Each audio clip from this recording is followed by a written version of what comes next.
Android lecture series में हम अब नेक्स्ट टॉपिक को डिस्कस करेंगे, जो कि यूनिट के हिसाब से रिसोर्सेस और आर डॉट जावा है। तो रिसोर्सेस क्या होते हैं? रिसोर्सेस वो आइटम हो सकते हैं या स्मॉल कोड हो सकते हैं जिनका यूज़ आपका एंड्रॉयड एप्लीकेशन करता है। ये रिसोर्स की डेफिनेशन हुई कि कोई भी आइटम हो सकता है या कोड हो सकता है, प्रोग्राम हो सकता है जिसका यूज़ आपका एंड्रॉयड एप्लीकेशन करता है। वो सारी चीज़ें एंड्रॉयड में रिसोर्स कहलाती हैं। उसी के टर्म में हम ये कह सकते हैं कि ऐप रिसोर्सेस। अगर आप कोई भी एंड्रॉयड एप्लीकेशन बहुत अच्छे ढंग से बनाना चाहते हैं तो आपको ऐप रिसोर्सेस की ज़रूरत होती है। और ये रिसोर्सेस के अलावा फाइल्स हो सकती हैं, स्टैटिक कंटेंट हो सकते हैं जिसको आपका कोड उपयोग करता है, जैसे कि bit map, layout definition, user interface string, animation instruction और भी बहुत कुछ। अब आता है इसी में कि रिसोर्स को ऑर्गेनाइज कैसे करते हैं। तो अगर आप रिसोर्स को देखें तो रिसोर्सेज जो है वो आपकी प्रोजेक्ट वाली फाइल में res/डायरेक्टरी के एक सब डायरेक्टरी में होंगे, और इसमें जितने भी टाइप के आप रिसोर्स यूज़ कर रहे हो वो सारे दिखाई देंगे। हम यहाँ देखें कि माई प्रोजेक्ट में गए, उसके बाद ऐप में है, मैनिफेस्ट में एंड्रॉयड मैनिफेस्ट फाइल है, और जावा वाली में माई एक्टिविटी वाली जावा फाइल है, और RES वाली में ड्रॉएबल। ये हमारे रिसोर्सेस हैं। ड्रॉएबल, लेआउट, वैल्यूज़, ये सारे रिसोर्सेस हैं जो हम यूज़ कर रहे हैं अपने प्रोग्राम में या अपने ऐप एंड्रॉयड एप्लीकेशन में। तो अगर हम डिफरेंट टाइप के रिसोर्सेज के नाम जानना चाहें तो कुछ हमने यहाँ पर शो कर रखे हैं कि जैसे कलर होती है। कलर भी एक रिसोर्स है, डायरेक्टरी कलर हो जाएगी, और ये भी XML फाइलें ही हैं जो कलर की एक स्टेट लिस्ट को परिभाषित करती हैं। फिर एनिम हो जाएगा। एनिम का मतलब ट्विन एनिमेशन को परिभाषित करती है कि एनिमेशन से रिलेटेड जो भी फाइल्स होंगी XML की वो हमारी इस टाइप के रिसोर्सेस में रहती हैं। फिर एनिमेटर होता है। तो XML, ये भी XML फाइल है जो एनिमेशन को परिभाषित करती हैं। ड्रॉएबल बिटमैप फाइल हो जाएंगी। मिप मैप होती हैं जो लॉन्चर आइकन डेंसिटीज़ के लिए बनाने योग्य फाइल्स हैं। लेआउट होते हैं, यूज़र इंटरफेस लेआउट को परिभाषित करते हैं। मेन्यू होता है, मेनू ऐप मेनू को परिभाषित करता है कि कैसे रहेगा। रॉ होता है, रॉ फॉर्म में सेव के लिए आर्बिट्री फाइल्स होती हैं। वैल्यूज़ होती हैं, जो भी आप वैल्यूज़ देना चाहते हो, स्ट्रिंग, इंटीजर, कलर, डेट, ये जो है डिफरेंट टाइप के रिसोर्सेस हो गए।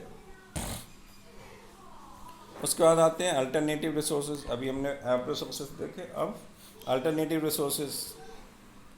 तो हर ऐप को स्पेसिफिक डिवाइस कॉन्फ़िगरेशन का समर्थन करने के लिए अल्टरनेटिव रिसोर्स प्रदान करना चाहिए कि भाई हर एंड्रॉयड एप्लीकेशन जो है वो मोबाइल जो है एंड्रॉयड के डिफरेंट साइज़ के होते हैं। बहुत से लोग टैब यूज़ करते हैं, नोटबुक हो सकते हैं, टैबलेट्स हो सकते हैं। तो उन सारी डिवाइसेस पर आसानी से कोई भी एप्लीकेशन आपकी कॉन्फ़िगर हो जाए और उसका जो लुक है, लेआउट है, वो आसानी से यूज़र फ्रेंडली रहे, देखने में भी बेटर फीलिंग दे, तो उसके लिए हम अल्टरनेटिव रिसोर्सेज का यूज़ कर सकते हैं। जैसे कि यहाँ पे हमने दो दिखा रखे हैं एग्जांपल के तौर पे कि मोबाइल में अगर कोई हम ऐप खोलते हैं तो ये वर्टिकल ब्लॉक्स में होती है, जबकि अगर यही हम टैबलेट में खेलते हैं तो इस ढंग से शो होती है। तो ये जो है साइज़ के हिसाब से जो भी ऐप है को अपने लेआउट को कॉन्फ़िगर कर ले। ये चीज़ें करने के लिए हमें अल्टरनेटिव रिसोर्सेज की ज़रूरत होती है। उसके बाद आता है कि रिसोर्स को एक्सेस कैसे करें। तो अपने एप्लीकेशन के डेवलपमेंट के दौरान आपको डिफाइंड रिसोर्सेज को अपने कोड में या लेआउट एक्सएमएल फाइलों में एक्सेस करना होता है। या तो अपने कोड में जो भी आप कोड लिख रहे हो उसमें एक्सेस करने की आवश्यकता पड़ती है, या फिर उसके अलावा एक्सएमएल फाइलों में एक्सेस करने की आवश्यकता पड़ती है। दोनों ही सिनेरियो में आपको अपने रिसोर्सेज का यूज़ कैसे करना है उसको यहाँ बताया गया है। पहला, अगर आप अपने कोड एप्लीकेशन कोड में कोई रिसोर्स एक्सेस करना चाहते हैं तब आप कैसे करेंगे। तो जब आपका एंड्रॉयड एप्लीकेशन कंपाइल किया जाता है तो आर क्लास फाइल जो है वो बनती है, और आपके RES डायरेक्टरी में उपलब्ध सभी रिसोर्सेज के लिए रिसोर्स आईडी होती है। जितने भी RES डायरेक्टरी में रिसोर्सेज हैं उन सब के लिए रिसोर्स आईडी होती है। आप सब डायरेक्टरी और रिसोर्स नेम या डायरेक्टरी रिसोर्स आईडी का उपयोग करके उस रिसोर्स तक पहुंचने के लिए आर क्लास का उपयोग कर सकते हैं। तो यहाँ पर हम आर क्लास का भी समझ में आ गया कि आर क्लास क्या है। जब भी आप एंड्रॉयड एप्लीकेशन को कंपाइल करते हैं तो आर क्लास बनती है आपकी, और सब directory resource name directory resource ID का यूज़ करके उस रिसोर्स तक पहुंचने के लिए आर क्लास का यूज़ किया जाता है। एग्ज़ाम्पल, जैसे हम ड्राइवेबल रिसोर्स बनाते हैं तो उसके लिए हम लोग एक्सेस कर सकते हैं कोड में। यहाँ पे हमने एक सिंटेक्स दिखा रखा है कि इमेज व्यू, और उसका ऑब्जेक्ट बना दिया इमेज व्यू के नाम से, इमेज व्यू पास कर दिया उसमें। Find view by ID r.id my image view, और image view dot set image resources r drawable dot my image, कि मेरी इमेज जो है वो शो हो जाए। तो इस ढंग से हम ड्राइवेबल रिसोर्स को एक्सेस कर सकते हैं। तो अगर यहाँ इसको देखें किस ढंग से किया गया है, यहाँ कोड की पहली पंक्ति लेआउट फाइल में आईडी माई इमेज व्यू के साथ इमेज व्यू परिभाषित करने के लिए r.id.my इमेज व्यू का उपयोग करती है। कोड की दूसरी पंक्ति r.drawable.my इमेज का उपयोग करता है, जिसका नाम इमेज के साथ एक इमेज प्राप्त करने के लिए ड्रॉएबल सब डायरेक्टरी RES के तहत उपलब्ध है।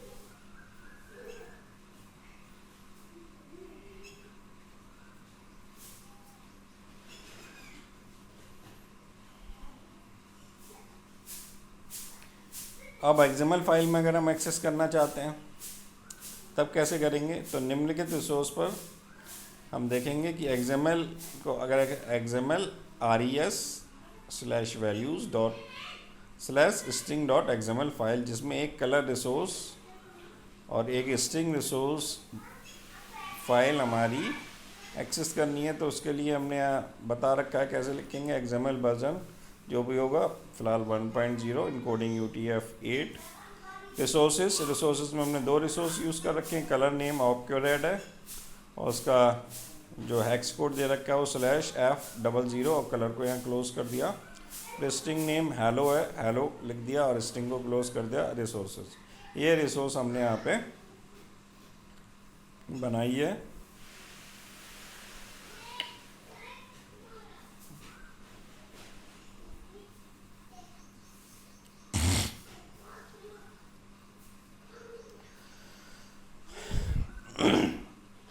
अब हम कैसे करेंगे इसका यूज़।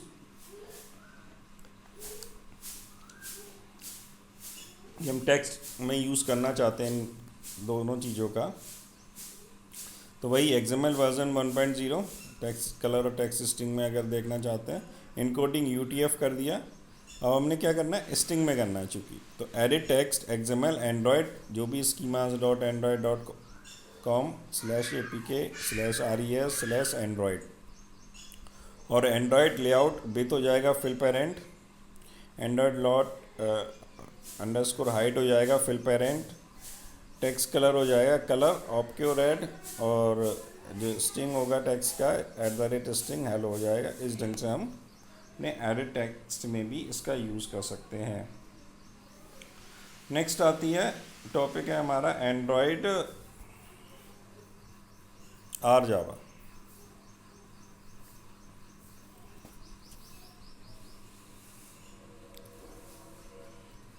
तो अभी तक हमने क्या पढ़ा, ऊपर रिसोर्सेज के बारे में पढ़ा, जिसमें ऐप रिसोर्सेज थे हमारे पहले पे, अल्टरनेटिव रिसोर्सेज थे, फिर उन रिसोर्सेज को कैसे एक्सेस करने का मेथड था कि हम एक्सेस कर सकते हैं। तो दो टाइप से हम एक्सेसिंग थी, एक तो बाय कोड थी और बाय XML थी।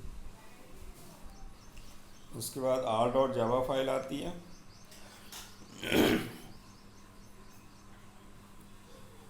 तो एंड्रॉयड r.java या AAPT Android asset packaging tool के द्वारा जो फाइल जनरेट की जाती है तो वो r.java होती है, और ये ऑटोमेटिकली RES डायरेक्टरी के सभी रिसोर्स के लिए रिसोर्स आईडी होती है। यदि आप activity_main.xml फाइल में कोई भी कंपोनेंट बनाते हैं, कोई भी एक्टिविटी वाली फाइल में अगर कोई कंपोनेंट बनाते हैं तो संबंधित कंपोनेंट के लिए आईडी ऑटोमेटिकली रूप से इस फाइल से बनाई जाती है। तो आईडी बनाने का काम है, जो भी एंड्रॉयड एसेटिंग टूल के द्वारा जनरेटेड फाइल होती है r.java, और इसका काम क्या है कि डिफरेंट रिसोर्सेज की रिसोर्स आईडी बनाने का। और जब भी हम इन्हें एक्टिविटी मेन क्लास में कॉल करते हैं तो उन रिसोर्सेज को रिसोर्स आईडी के द्वारा कॉल किया जाता है, जो r.java वाली फाइल के द्वारा बनाई गई है। कंपोनेंट पर किसी भी क्रिया को करने के लिए आईडी का उपयोग एक्टिविटी रिसोर्स फाइल में किया जा सकता है। तो यहाँ हमने पाथ शो कर रखा है कि r.java का पाथ है r gen_com for r.java। तो इस ढंग से अगर आप देखें तो ये गूगल प्ले सर्विस लाइब्रेरी की लास्ट ट्राई SRC में आ गया। ऐसा यहाँ पे हमने देखा जनरेटेड जावा फाइल JEN के बाद कॉम में गए, कॉम के बाद हम किस में आ गए, r.java में आ गए, और r.java में ये फाइल्स हमारी यूज़ हो रखी हैं, जो भी हम यूज़ कर रहे हैं। तो ये इसका पाथ रहेगा, जिनका भी आप यूज़ करना चाहते हो। ये r.java फाइल होती है।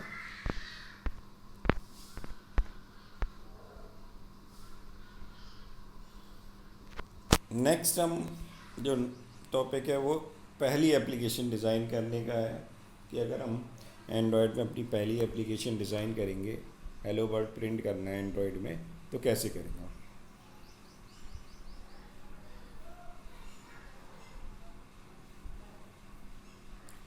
तो एंड्रॉयड SDK पे वर्क करने से पहले आपको ये वेरीफाई कर लेना है कि आपके में जो भी रिक्वायर्ड सॉफ्टवेयर हैं, सेट ऑफ इन्वायरमेंट हैं, वो सारे इंस्टॉल हैं या नहीं है, उसको एक बार वेरीफाई कर लीजिए। और अगर नहीं है कोई सॉफ्टवेयर है इन्वायरमेंट, तो हमने पहले जो सेटअप इन्वायरमेंट का एक लेक्चर दिया है, उससे वो सारे इन्वायरमेंट सेट कर लीजिए। उसके बाद फिर हम हेलो एंड्रॉयड एग्जाम्पल को बनाएंगे। इसमें हम 3 स्टेप फॉलो करेंगे।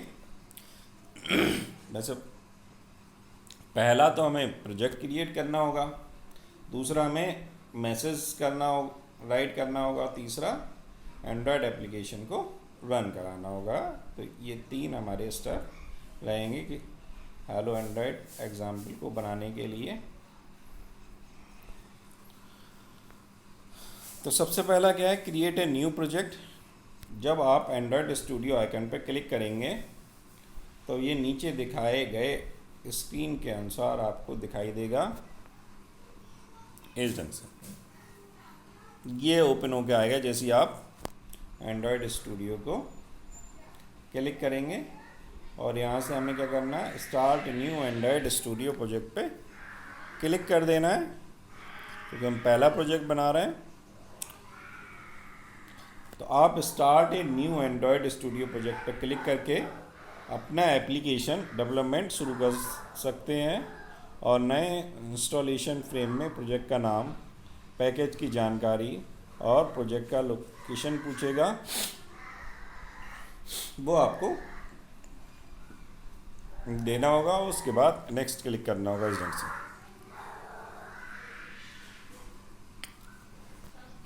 तो यहाँ आपको प्रोजेक्ट को कॉन्फ़िगर करना है। पहले एप्लीकेशन का नाम देना होगा और प्रोजेक्ट की लोकेशन देनी होगी। पैकेज नेम पूछेगा तो वो भी आप यहाँ पे स्पेसिफाई कर देंगे पैकेज नेम।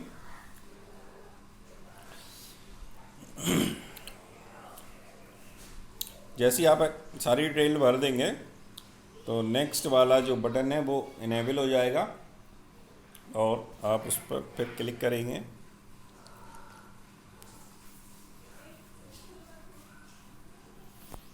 तो एप्लीकेशन नाम लिखने के बाद आपको फॉर्म फैक्टर्स को सिलेक्ट करना होगा।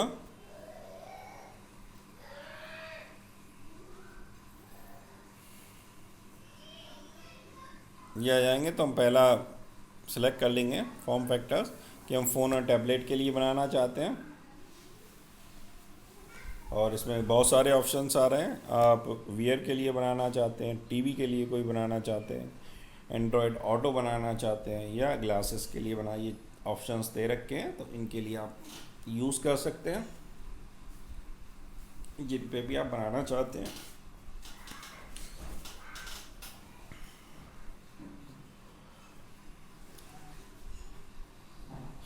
तो हमने पहला सेलेक्ट कर लिया यहाँ पर फ़ोन एंड टैबलेट को।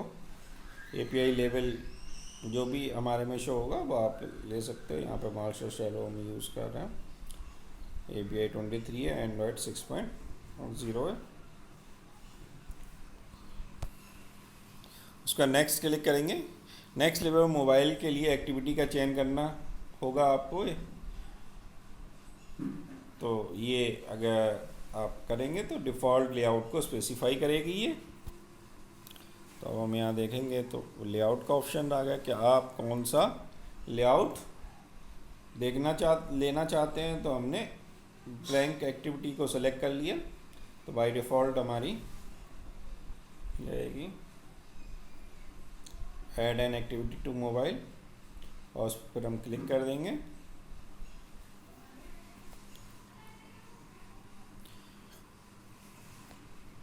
फिर एक्टिविटी का नाम दें और फिर एंड कर दें। तो कुछ जो बन के आएगा इस ढंग से बन के आएगा। ये हमारा प्रोजेक्ट खुल गया, मोबाइल बन के आ गया हमारा बाय डिफ़ॉल्ट स्क्रीन जो होती है उसकी। और ये इसकी डायरेक्टरीज बन के आ गई बिल्कुल इधर की साइड में। क्या नाम दिया, कौन सी डायरेक्टरीज हैं, कौन कौन सी फाइल क्रिएट हुई हैं, सारी फाइल्स यहाँ आ जाएंगी।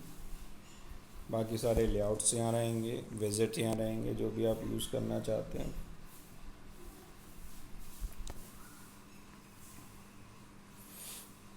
ये मेन स्क्रीन आ गई जिस पे आपको वर्क करना है। और ये सेक्शन जो रहेगा वो आपका प्रॉपर्टीज़ का रहेगा। प्रॉपर्टीज़ में आप जो भी चेंजेस करना चाहते हैं, जो भी आप यूज़ कर रहे हैं, ऑब्जेक्ट या आइटम्स या प्री डिफाइंड वर्ड्स, उनकी आप कोई भी चेंजेस करना चाहते हैं वो चेंजेस यहाँ से प्रॉपर्टीज़ में कर सकते हैं। तो इस ढंग से ये बन के आएगा। इसके बाद एक्टिविटी कॉन्फ़िगरेशन समाप्त करने के बाद Android studio auto activity class और अन्य कॉन्फ़िगरेशन फाइल खुद ही जनरेट कर देगा। अब एक एंड्रॉयड प्रोजेक्ट क्रिएट किया गया है। आप एंड्रॉयड प्रोजेक्ट को देख सकते हैं और सिंपल प्रोग्राम से वो दिखेगा। ये दिखाया गया है, ये इस ढंग से दिखेगा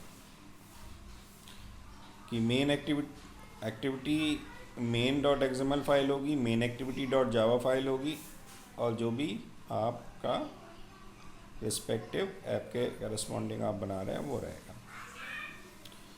तो सबसे पहले मेन एक्टिविटी फाइल देखें। तो मेन एक्टिविटी कोड एक जावा फाइल मेन एक्टिविटी जावा है।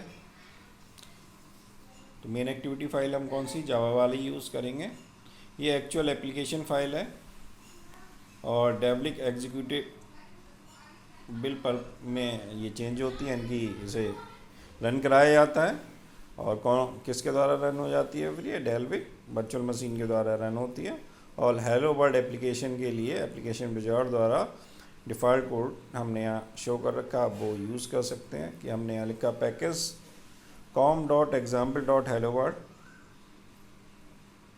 इंपोर्ट कराया android.support.b7 app compatibility import android.os.bundle public class main activity हो गई, जिसको हमने एक्सटेंड किया है कहाँ से, ऐप कंपैट एक्टिविटी से, @ ओवरराइड किया और protected void on create bundle save instance stage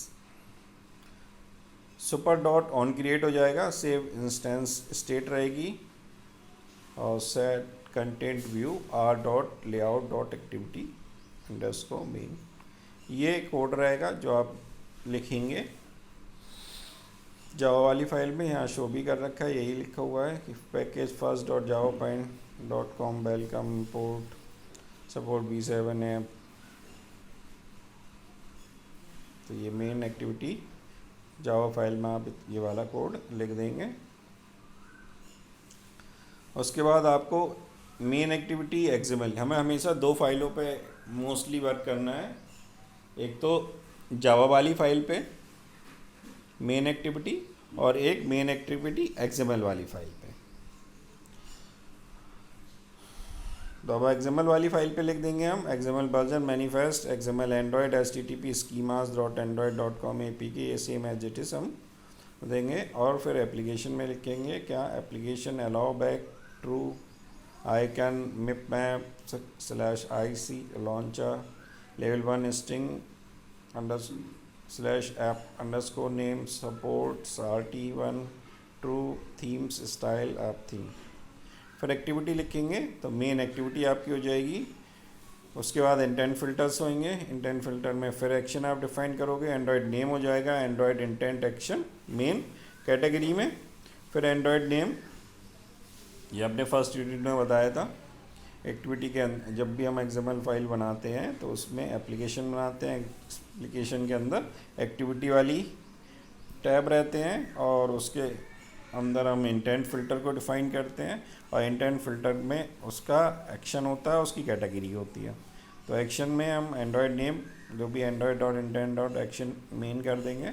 Android name हो जाएगा Android intent dot category dot launcher. Intent filter को क्लोज़ कर देंगे, एक्टिविटी क्लोज़ कर देंगे, एप्लीकेशन क्लोज़ हो जाएगी। उसके बाद मैनिफेस्ट। तो ये दो फाइल आपकी यहाँ पर बन गई, एक एक्टिविटी मेन एक्सएमएल, दूसरी मेन एक्टिविटी डॉट जावा। उसके बाद क्या करेंगे, ये रन के लिए थर्ड स्टेप। तो रन के लिए आप सिर्फ +F10 का यूज़ कर सकते हैं या माउस के थ्रू हम आइकन पे ले जाके भी रन करा सकते हैं एप्लीकेशन को।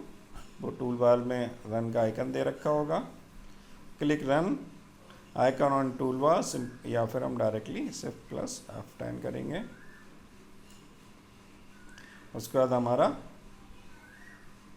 रन हो जाएगा प्रोग्राम, जो लिख के आएगा वो हेलो वर्ल्ड लिख के आएगा इस। तो ये हमारा पहला एप्लीकेशन था। करना हमें ये 3 काम है। पहला क्या करना है कि activity dot main XML file करनी है, main activities dot Java file, इन दो फाइल्स पे हमें कोड लिखना है। उसके बाद हम लोग डायरेक्टली उसको रन कराएंगे। रन का आइकन टूल बार में आता है।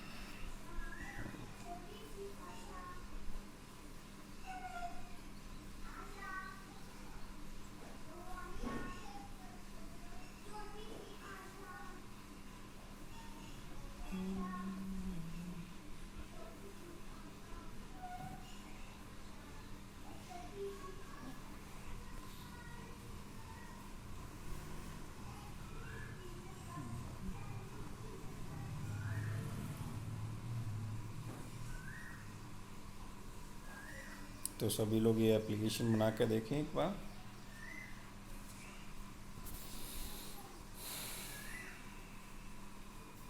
इसके अलावा कुछ और पूछना हो तो आप पूछ सकते हैं, और इस वीडियो को लाइक करना ना भूलें सब। अगर कोई नए यूज़र्स हैं तो उस चैनल को सब्सक्राइब करें, जो भी डिफरेंट पॉलिटेक्निक के स्टूडेंट्स हैं, और लाइक करें। कमेंट सेक्शन में ज़रूर कमेंट करें जो भी आप अपना संदेश देना चाहते हैं। Thank you. हम लेक्चर को यहाँ क्लोज़ करते हैं।